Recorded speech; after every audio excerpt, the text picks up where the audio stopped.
Estimado público asistente, nos complacemos en anunciar la segunda llamada. Segunda. Hola, hola. Muy buenos días, tardes, noches, madrugadas. Quien quiera que sea que se encuentre al otro lado escuchando. Queridos gatos locos, siguiendo con la idea de revisitar autores ya conocidos, y vaya que el autor de hoy es conocido, muy conocido. Además, atendiendo la sugerencia de uno de ustedes, mis queridos gatos locos, el día de hoy leeré un ya clásico, aún estando el relato plagado de descripciones, cosa que, como ustedes saben, debido a mi fantasía, suelo evitar a toda costa. En esta ocasión, ya que no solo el autor, sino el cuento mismo es también muy querido por mí, por ser uno de los primeros que leí de este innegable maestrazo, decidí darme una oportunidad. Si la oportunidad fue un acierto o un error, es decisión que dejaré en sus manos, o mejor dicho, en sus oídos. Pero, claro está, antes de tomar decisiones, resulta innegablemente necesario dar paso a este cuento que, como ya es costumbre, dedico a mi madre por leerme cuando era niño, a mi padre por regalarme aquella radiocasetera, al niño que fui por combatir el aburrimiento con tanta creatividad, al hombre que soy por tomar este sueño entre las manos y trabajar para tornarlo realidad. De manera especial a Eldrid Giovanni, alias el antropocrimicholo, y por último, no por ello menos importante, a ti, quien quiera que seas y desde donde sea que me estés escuchando. Ha llegado la hora de correr el telón y de que empiece la función. Estimado público asistente, Damián Sastre presenta La Máscara de la Muerte Roja de Edgar Allan Poe. Esta es tercera llamada. Tercera. Comenzamos.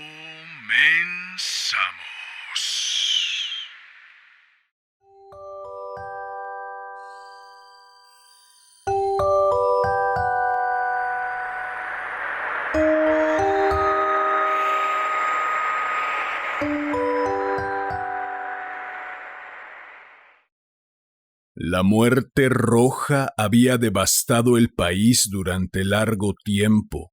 Jamás una peste había sido tan fatal y tan espantosa. La sangre era su encarnación y su sello, el rojo y el horror de la sangre. Comenzaba con agudos dolores, un vértigo repentino, y luego los poros sangraban y sobrevenía la muerte. Las manchas escarlata en el cuerpo y la cara de la víctima eran el bando de la peste, que la aislaba de toda ayuda y de toda simpatía. Y la invasión, progreso y fin de la enfermedad se cumplían en media hora. Pero el príncipe próspero era feliz, intrépido y sagaz. Cuando sus dominios quedaron semidespoblados, llamó a su lado a 1000 robustos y desaprensivos amigos de entre los caballeros y damas de su corte y se retiró con ellos al seguro encierro de una de sus abadías fortificadas. Era esta de amplia y magnífica construcción y había sido creada por el excéntrico, aunque majestuoso gusto del príncipe. Una sólida y altísima muralla la circundaba. Las puertas de la muralla eran de hierro. Una vez adentro, los cortesanos trajeron fraguas y pesados martillos y soldaron los cerrojos. Habían resuelto no dejar ninguna vía de ingreso o de salida a los súbitos impulsos de la desesperación o del frenesí. La abadía estaba ampliamente aprovisionada. Con precauciones semejantes, los cortesanos podían desafiar el contagio. Que el mundo exterior se las arreglara por su cuenta. Entretanto, era una locura afligirse o meditar. El príncipe había reunido todo lo necesario para los placeres. Había bufones, improvisadores, bailarines y músicos. Había hermosura y vino. Todo eso y la seguridad estaban del lado de adentro. Afuera estaba la muerte roja. Al cumplirse el 5º o 6º mes de su reclusión, y cuando la peste hacía los más terribles estragos, el príncipe Próspero ofreció a sus 1000 amigos un baile de máscaras de la más insólita magnificencia. Aquella mascarada era un cuadro voluptuoso. Pero permitidme que antes os describa los salones donde se celebraba. Eran 7, una serie imperial de estancias. En la mayoría de los palacios, la sucesión de salones forma una larga galería en línea recta, pues las dobles puertas se abren hasta adosarse a las paredes, permitiendo que la vista alcance la totalidad de la galería. Pero aquí se trataba de algo muy distinto. Como cabía esperar del amor del príncipe por lo extraño, las estancias se hallaban dispuestas con tal irregularidad que la visión no podía abarcar más de una a la vez. Cada 20 o 30 yardas había un brusco recodo, y en cada uno nacía un nuevo efecto. A derecha e izquierda en mitad de la pared, una alta y estrecha ventana gótica daba a un corredor cerrado que seguía el contorno de la serie de salones. Las ventanas tenían vitrales, cuya coloración variaba con el tono dominante de la decoración del aposento. Si, por ejemplo, la cámara de la extremidad oriental tenía tapicerías azules, vívidamente azules eran sus ventanas. La segunda estancia ostentaba tapicerías y ornamentos purpúreos, y aquí los vitrales eran púrpura. La tercera era enteramente verde y lo mismo los cristales. La cuarta había sido decorada e iluminada con tono naranja, la quinta con blanco, la sexta con violeta. El 7º aposento aparecía completamente cubierto de colgaduras de terciopelo negro que abarcaban el techo y las paredes, cayendo en pesados pliegues sobre una alfombra del mismo material y tonalidad. Pero en esta cámara, el color de las ventanas no correspondía a la decoración. Los cristales eran escarlata, tenían un profundo color de sangre. A pesar de la profusión de ornamentos de oro que aparecían aquí y allá o colgaban de los techos, en aquellas 7 estancias no había lámparas ni candelabros. Las cámaras no estaban iluminadas con bujías o arañas, pero en los corredores paralelos a la galería y opuestos a cada ventana se alzaban pesados trípodes que sostenían un ígneo brasero, cuyos rayos proyectábanse a través de los cristales teñidos e iluminaban brillantemente cada estancia. Producían en esa forma multitud de resplandores tan vivos como fantásticos. Pero en la cámara del poniente, la cámara negra, el fuego que, a través de los cristales de color sangre, se derramaba sobre las sombrías colgaduras, producía un efecto terriblemente siniestro. Y daba una coloración tan extraña a los rostros de quienes penetraban en ella que pocos eran lo bastante audaces para poner allí los pies. En este aposento, contra la pared del poniente se apoyaba un gigantesco reloj de ébano. Su péndulo se balanceaba con un resonar sordo, pesado, monótono. Y cuando el minutero había completado su circuito y la hora iba a sonar, de las entrañas de bronce del mecanismo nacía un tañido claro y resonante, lleno de música. Mas su tono y su énfasis eran tales que, a cada hora, los músicos de la orquesta se veían obligados a interrumpir momentáneamente su ejecución para escuchar el sonido, y las parejas danzantes cesaban por fuerza sus evoluciones. Durante un momento, en aquella alegre sociedad, reinaba el desconcierto, y mientras aún resonaban los tañidos del reloj, era posible observar que los más atolondrados palidecían y los de más edad y reflexión se pasaban la mano por la frente como si se entregaran a una confusa meditación o a un ensueño. Pero apenas los ecos cesaban del todo, livianas risas nacían en la asamblea.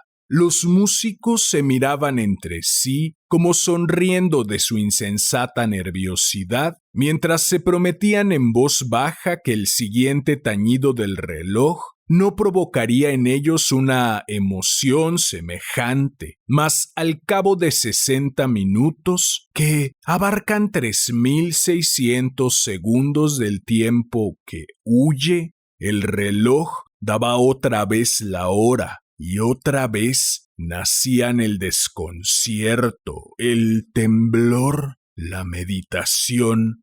Pese a ello, la fiesta era alegre y magnífica. El príncipe tenía gustos singulares. Sus ojos se mostraban especialmente sensibles a los colores y sus efectos. Desdeñaba los caprichos de la mera moda. Sus planes eran audaces y ardientes. Sus concepciones brillaban con bárbaro esplendor. Algunos podrían haber creído que estaba loco. Sus cortesanos sentían que no era así. Era necesario oírlo, verlo y tocarlo para tener la seguridad de que no lo estaba. El príncipe se había ocupado personalmente de gran parte de la decoración de las 7 salas destinadas a la gran fiesta, y su gusto había guiado la elección de los disfraces. Grotescos eran estos, a no dudarlo. Reinaba en ellos el brillo, el esplendor, lo picante y lo fantasmagórico. Mucho de eso que más tarde habría de encontrarse en Hernani. Veíanse figuras de arabescos con siluetas y atuendos incongruentes. Veíanse fantasías delirantes como las que aman los maníacos. Abundaba allí lo hermoso, lo extraño, lo licencioso, y no faltaba lo terrible y lo repelente. En verdad, en aquellas 7 cámaras se movía de un lado a otro una multitud de sueños, y aquellos sueños se contorsionaban en todas partes, cambiando de color al pasar por los aposentos y haciendo que la extraña música de la orquesta pareciera el eco de sus pasos. Mas otra vez tañe el reloj que se alza en el aposento de terciopelo. Por un momento todo queda inmóvil, todo es silencio, salvo la voz del reloj. Los sueños están helados, rígidos en sus posturas, pero los ecos del tañido se pierden, apenas han durado un instante. Y una risa ligera, a media sofocada, flota tras ellos en su fuga. Otra vez crece la música, viven los sueños, contorsionándose de aquí para allá con más alegría que nunca, coloreándose al pasar ante las ventanas, por las cuales irrumpen los rayos de los trípodes. Mas en la cámara que da al oeste, ninguna máscara se aventura, pues la noche avanza y una luz más roja se filtra por los cristales de color de sangre. Aterradora es la tiniebla de las colgaduras negras, y para aquel cuyo pie se pose en la sombría alfombra, brota del reloj de ébano un ahogado resonar mucho más solemne que los que alcanzan a oír las máscaras, entregadas a la lejana alegría de las otras estancias. Congregábase densa multitud en estas últimas, donde afiebradamente latía el corazón de la vida. Continuaba la fiesta en su torbellino hasta el momento en que comenzaron a oírse los tañidos del reloj anunciando la medianoche. Cayó entonces la música, como ya he dicho, y las evoluciones de los que bailaban se interrumpieron, y como antes se produjo en todo una cesación angustiosa. Mas esta vez el reloj debía tañer 12 campanadas, y quizá por eso ocurrió que los pensamientos invadieron en mayor número las meditaciones de aquellos que reflexionaban entre la multitud entregada a la fiesta. Y quizá también por eso ocurrió que antes de que los últimos ecos del carrillón se hubieran hundido en el silencio, muchos de los concurrentes tuvieron tiempo para advertir la presencia de una figura enmascarada que hasta entonces no había llamado la atención de nadie. Y habiendo corrido en un susurro la noticia de aquella nueva presencia, alzóse al final un rumor que expresaba desaprobación, sorpresa y finalmente espanto, horror, repugnancia. En una asamblea de fantasmas como la que acabo de describir, es de imaginar que una aparición ordinaria no hubiera provocado semejante conmoción. El desenfreno de aquella máscara no tenía límites, pero la figura en cuestión lo ultrapasaba e iba incluso más allá de lo que el liberal criterio del príncipe toleraba. En el corazón de los más temerarios hay cuerdas que no pueden tocarse sin emoción. Aún en el más relajado de los seres, para quien la vida y la muerte son igualmente un juego, sabe que hay cosas con las cuales no se puede jugar. Los concurrentes parecían sentir en lo más hondo que el traje y la apariencia del desconocido no revelaba ni ingenio ni decoro. Su figura alta y flaca estaba envuelta de la cabeza a los pies en una mortaja.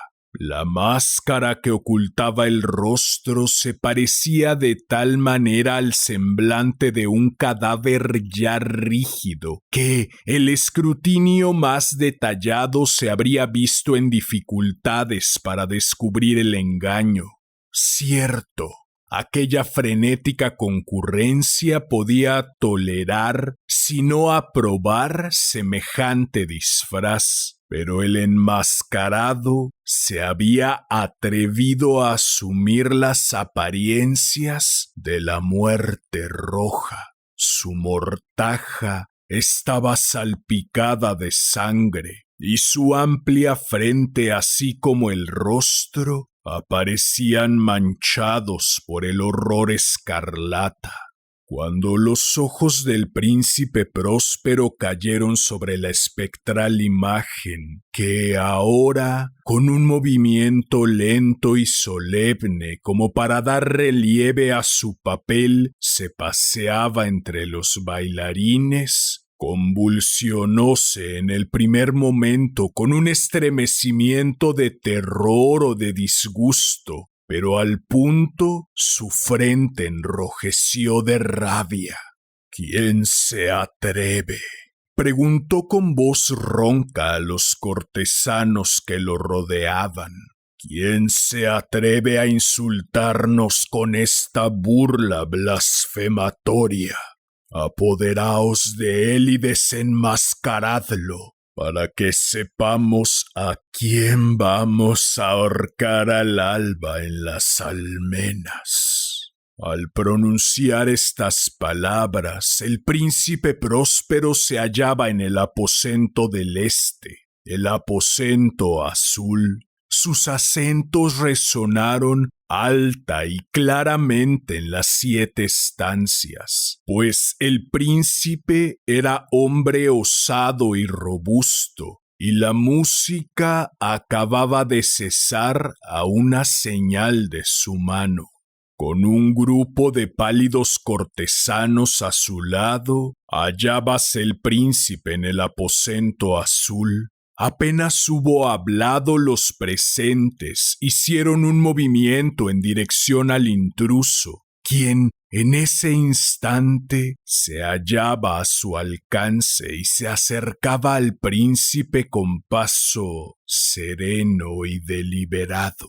Mas la indecible aprensión que la insana apariencia del enmascarado había producido en los cortesanos impidió que nadie alzara la mano para detenerlo, y así, sin impedimentos, pasó éste a una yarda del príncipe, y mientras la vasta concurrencia retrocedía en un solo impulso, hasta pegarse a las paredes, siguió andando ininterrumpidamente, pero con el mismo solemne y mesurado paso que desde el principio lo había distinguido.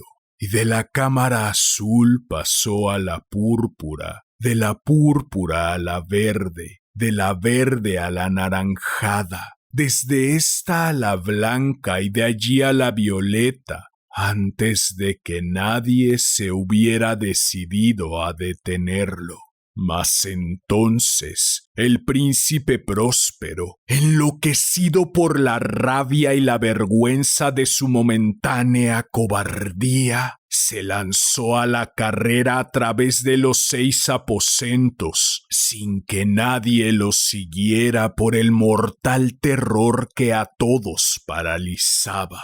Puñal en mano, acercóse impetuosamente hasta llegar a 3 o 4 pasos de la figura, que seguía alejándose, cuando ésta, al alcanzar el extremo del aposento de terciopelo, se volvió de golpe y enfrentó a su perseguidor. Oyóse un agudo grito, mientras el puñal caía resplandeciente sobre la negra alfombra, y el príncipe Próspero se desplomaba muerto.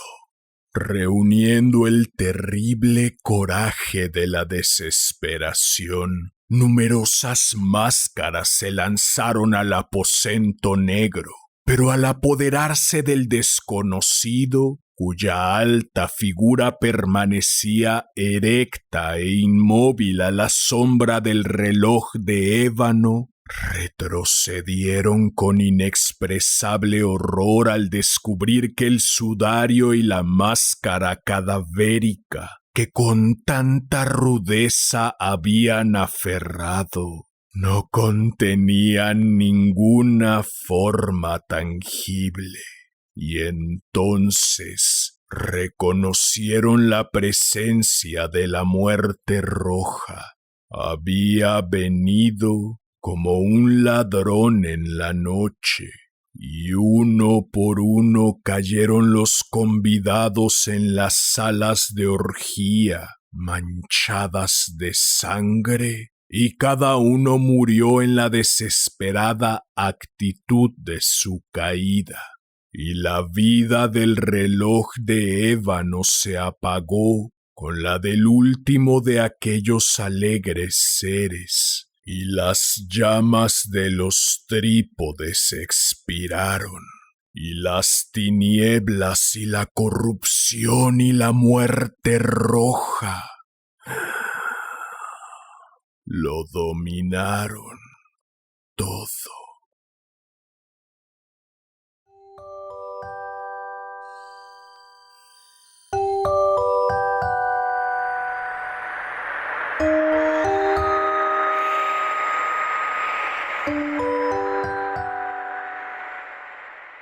Bien, pues eso fue La Máscara de la Muerte Roja de Edgar Allan Poe. Espero lo hayas disfrutado. Si fue así, agradecería enormemente que me ayudaras suscribiéndote, dejando un comentario, dando manita arriba, compartiendo, difundiendo. Vale. Poco o nada tengo que decir de este magnífico relato escrito por tan magnífica pluma. Quizá contar brevemente que la primera vez que lo leí, hace 20 años, me pareció un cuento terrible, aunque lejanísimo. No obstante, esta vez mientras lo estaba releyendo, mientras lo estaba grabando y finalmente mientras lo estaba editando, vinieron a mí, y estoy seguro que no seré el único al que le ocurra, recuerdos de nuestra propia muerte roja, del encierro al que nos vimos obligados y de aquel mundo ahora casi olvidado, plagado también de máscaras, terror y surrealismo.